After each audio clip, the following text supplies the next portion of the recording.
Morbius finally came out in theaters this past weekend and making the 14th movie inside the Sony Marvelverse. So we're going to rank all 14 of those Sony Marvel movies, place them on their proper tiers. Join me down below in the comment section. What is your favorite Sony Marvel movie? We're talking about the Spider-Man movies, the Venom movies, Morbius, even Ghost Rider is going to be tossed in there. I'm very excited to get into this ranking, but before we do, if this is your first time here, consider subscribing for more rankings, trailer reactions, and reviews.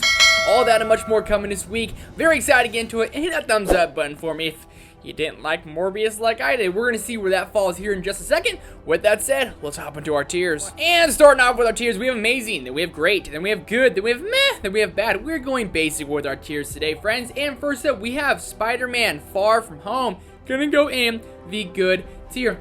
I wasn't the biggest fan of this movie until I saw Spider-Man No Way Home. The reason I wasn't the biggest fan for this is because of Mysterio. I never thought he was that compelling of a villain, but when you see No Way Home, everything he did in Far From Home leads into No Way Home because of Mysterio back in Far From Home. And it was always like a mad movie for me. Now it's a good movie because Mysterio's my biggest problem. And you know what? He ended up kind of being a good villain because everything, the craziness happened in No Way Home is because of him. So Mysterio, we thank you, man. We really do. Moving on, then we have Venom. I'm going to put Venom in the meh tier. I enjoy the first Venom movie. I know it has its problems. It's kind of a guilty pleasure for me, but there's still some fun to be had here, but you can't really get past the first almost hour because Venom's not in the movie. For a movie titled Venom, he's not in the movie nearly as much as he has, but once Venom comes on screen, I have a ton of fun with it. The romantic relationship between Eddie Brock and Venom really carries the movie along nicely. If he was in the movie more, I would have enjoyed it more. It would have done a lot better than it did on Rotten Tomatoes. And overall, this movie is just meh, man. I really want to love it, and it's a guilty pleasure for me, and I do enjoy it when I watch it. Just that beginning is very, very hard to get through. Then we have the amazing Spider-Man, Andrew Garfield's take on Spider-Man, and we're going to put that in the good tier as well. I enjoy this movie. I don't think Lizard is the most compelling villain ever, but I enjoy Andrew Garfield as Spider-Man. I love him and Gwen Stacy get to know each other in this movie, and just after seeing No Way Home, it made me like these movies that much more as well. The impact of No Way Home has made me go back and like movies that I wasn't the biggest fan of, make me go back and like them more. Lizard just wants to turn everyone to lizards, so Lizard isn't a very good villain. He's just very lizardy. Moving on, we have the reason we are doing this tier list, and that is Morbius. Morbius goes right there, solo dolo on the amazing, I'm just kidding, it came on April Fool's, so we had to throw a joke in there. It's on the bad tier. Morbius is bad, and I don't want to be kicking like the movie while it's down because it is not doing very well on Rotten Tomatoes or really by anyone. And if you enjoy Morbius, that is 100% okay. I'm glad you do. I enjoyed the first 30 minutes. I thought it's getting to know this character, and I was like, this is actually kind of a cool movie. But from there, it is handled very, very poorly. The villain is absolutely terrible, and the action in this movie is just so hard to see. I literally had to close my eyes because it was hurting my head and making me dizzy. And the epic fight, the big grand finale, you're expecting something huge with a bang, lasts about 2 minutes, and then it goes to post-credit scenes back to back, and they're okay. I mean, like, I don't hate them as everyone else does, but Morbius in general just, I mean, it just hit those monumental expectations of bad. That's where it landed. Then we have the OG Tobey Maguire 2002 Spider-Man going on the great tier. Nostalgia at its finest, and watching this movie growing up, I wanted to be Spider-Man so much, and this is one of my favorite origin movies of all time, and it does such a good job at explaining everything that he's going through as a kid, and you go through the trials and tribulations of being a kid and everything going on with Peter Parker, and Tobey Maguire kills it as Peter Parker. I love James Franco here as Harry, and it has one of the greatest villains of all time in Willem Dafoe's Green Goblin. I mean, this guy is menacing, and when you saw him back in No Way Home, it just hit hard all over again. The OG Spider-Man is great. I really, really, really freaking love it. Then we have Ghost Rider 2 Spirit of Vengeance. I'm going to put this on the bad tier there with Morbius. I don't know if any of you have seen this, but it's one that I remember being very unmemorable.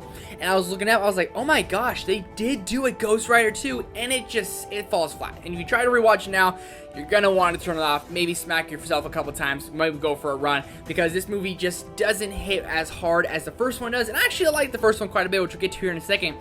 Ghost Rider 2 Spirit of Vengeance, when you have a name like that, you're going to get a movie like this, and that's exactly what we got. But if they want to bring Nick Cage back as Johnny Blaze inside the MCU, your boy is down for it.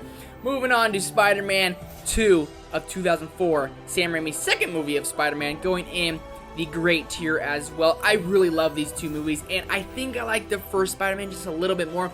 But Doc Ock and the Spider-Man 2 is awesome, and Toby has his existential crisis and everything, kind of loses his powers for a bit. But the train sequence is what makes this movie so great. It shows that Toby is this young kid willing to sacrifice himself for the greater good, because with great power comes great responsibility, and that's why I love so much about this movie. Spider-Man 2 hits all those notes. He's getting the girl. He's learning to kind of move on with his life and become the badass, awesome Spider-Man that we know and love. Spider-Man 2 is epic. It's awesome. It might just be a little too long for me. That's a nitpick in the scheme of things. And we have Venom 2, Let There Be Carnage. One of my least favorite movies of last year, going there on the bad tier. Those three are the holy trinity of bad Sony Marvel movies. And there's some fun to be had, but again, it feels very, very similar to the first Venom in like the terms of pacing and everything like that. And like, he's not with Venom the whole movie. I mean, they break up again. I'm like, gosh, it's just, they didn't learn anything from the first time. And Carnage is in this movie with Woody Harrelson. You think it's going to be great and better, but it's just not. It's worse on every level. I don't want to talk about it because it makes me sad. Disappointing on every level for me. I wanted to love it, and I love Andy Serkis, and thought he was going to direct us a good movie, and he made just bad. It's just bad. Then we have The Amazing Spider-Man 2. This one hits hard on the emotional levels, and it's going to go on the good tier as well. I think I might slightly prefer this one over the first Amazing Spider-Man, mainly because of the ending between Andrew and Gwen, and we all know what happens. It hits hard. When you watch No Way Home, you see it's still affecting them, and it's hard, and it hits all those emotional levels. And Electro Jamie Foxx isn't the greatest villain, but I think he's a very good and compelling villain in this movie.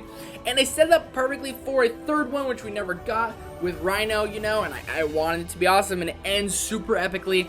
The Amazing Spider-Man 2, after seeing No Way Home especially, really went up for me. It was always kind of like, man, maybe okay. Now it's good, and it might be great one day. Really do like the Amazing Spider-Man movies quite a bit.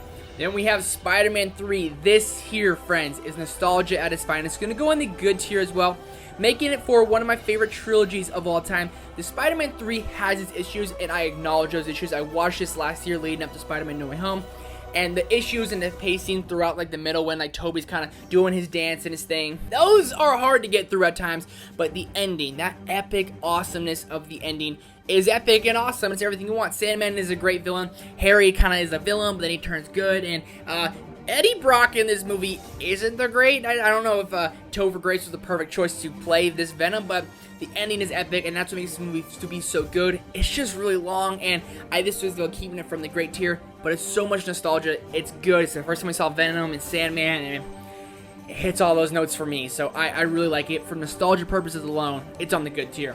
Then we have Spider-Man Homecoming going in the amazing tier. This is like a top 5 MCU movie for me, and Tom Holland as Spider-Man is my particularly favorite Spider-Man.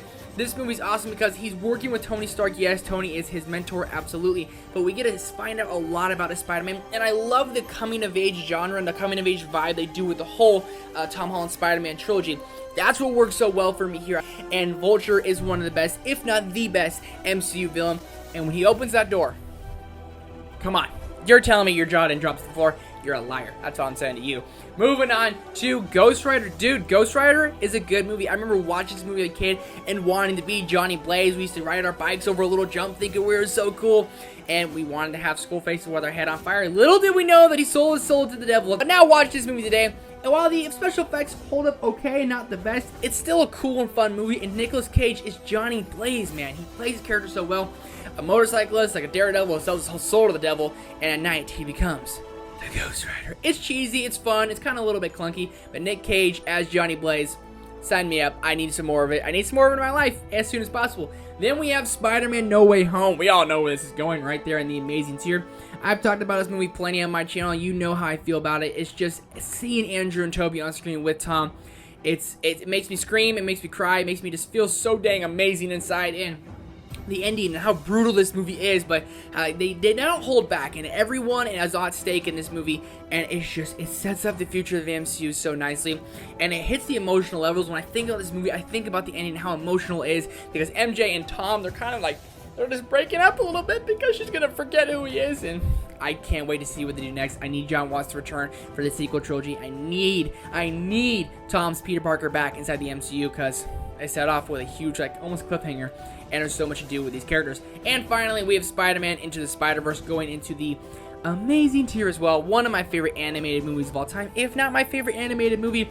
It's perfect from the animation style to the voice acting to the score to the soundtrack to the overall awesome and dopeness of Miles Morales. That's what made this movie what it is. It's epic with great villains, acts of heroism, acts of betrayal. It hits all those notes as a superhero fan, as an animated fan, and as a Spider-Man fan. And I love his suit, and Miles Morales might be my favorite Spider-Man. It's right there on the amazing tier. Before we go, we're going to rank all these guys from my favorite to least favorite. And in first place is Spider-Man No Way Home. Second place, Spider-Man Into the Spider-Verse. Third place, Spider-Man Homecoming. Fourth place, Spider-Man. Fifth place, Spider-Man 2, 2004 with Tobey. Moving on to number 6, I'm going to go with Spider-Man 3. Number 7, Far From Home. Number 8, I'm going to go with The Amazing Spider-Man. Number 9, I'm going to go with The Amazing Spider-Man 2. Number 10, I'm going to go with Ghost Rider. I literally just did a Spider-Man ranking with this. That was kind of crazy. All Spider-Man was in order. Then we have Venom. Then I'm going to go Ghost Rider 2, which is crazy. Then Venom 2, Let There Be Carnage. And right there in last place is going to be Morbius. That's going to do it for this ranking. Let me know how your ranking compares. Thank you guys so much for watching. Hit that thumbs up button for me. Hit the subscribe button for me. So much more content coming this week. I'm excited for all of it. Thank you guys so much for watching. I'll see you very soon.